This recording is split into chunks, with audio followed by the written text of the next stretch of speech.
Alrighty friends, next we are going to assemble the torso. I strongly recommend that you assemble the torso before we put the arms on, mainly because, like I mentioned before, these smaller joints, if you go ahead and put it into the upper torso, then we're heating all of this up to pop into the ball pegs here. It's going to heat up these joints as well, which gives them more of an opportunity to become damaged. So once again, we're going to get this torso assembled, and then we are going to put the arms in after that.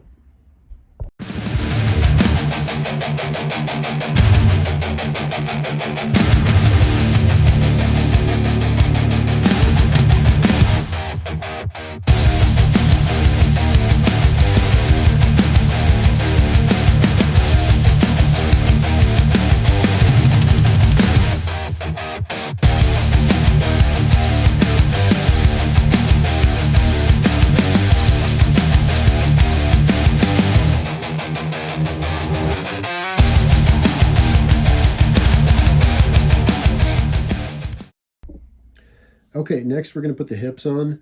These are easily the most difficult piece to get on, mainly because the structure is so thick, so heating it up is going to take a little bit longer. The saving grace there is that there's really no thin parts here. Try to focus your heat on the upper part, avoiding the ball pegs for the legs. And if you can get it, basically as you're heating it, you can use your pliers to basically kind of come in and slowly start to spread it open.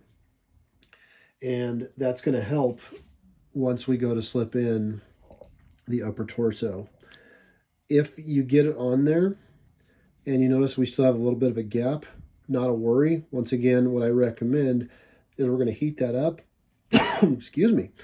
Get one side where it needs to be, heat the other side up, and then we're going to go ahead and squeeze those together.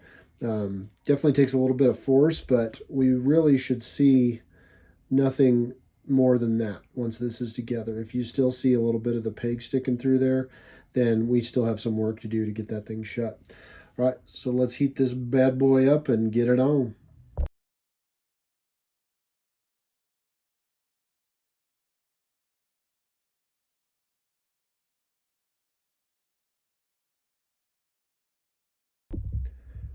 Okay, so those hips went on way easier than I have ever had them go on before. I did heat them up a little bit longer than I usually do, and I really noticed it was not detrimental at all. So looks like we can heat those up a little bit longer without worrying about anything cracking. So maybe that will hopefully help you. All right, so now what we're going to do is we're going to go ahead and put the butterfly joints into the upper torso. Once again, just to reiterate, our thicker piece is going to go down with the thinner piece being up. Now, when we put this in, when we heat up the upper torso, this upper part is what's going to be the loosest. So what I'm going to recommend doing is we're going to go ahead and put this in at an angle, the bottom down, to get the joint housed properly. And then you're going to push up into the upper part of the torso up by the traps. That way, this houses properly on the bottom. And then if you have any issues, once again, we can heat this up just a little bit and manipulate that top joint in, but with enough heat should go right in. Now, as mentioned before, we can't really avoid heating up the other part at this point. So you do have to work quick. So it's not like you can heat both of these up and pop both of them in. Unless you're super fast, then maybe you can. But if you're unable to do that, what I really recommend is get the one piece in, go ahead and put your arm down so it's nice and tight to the body.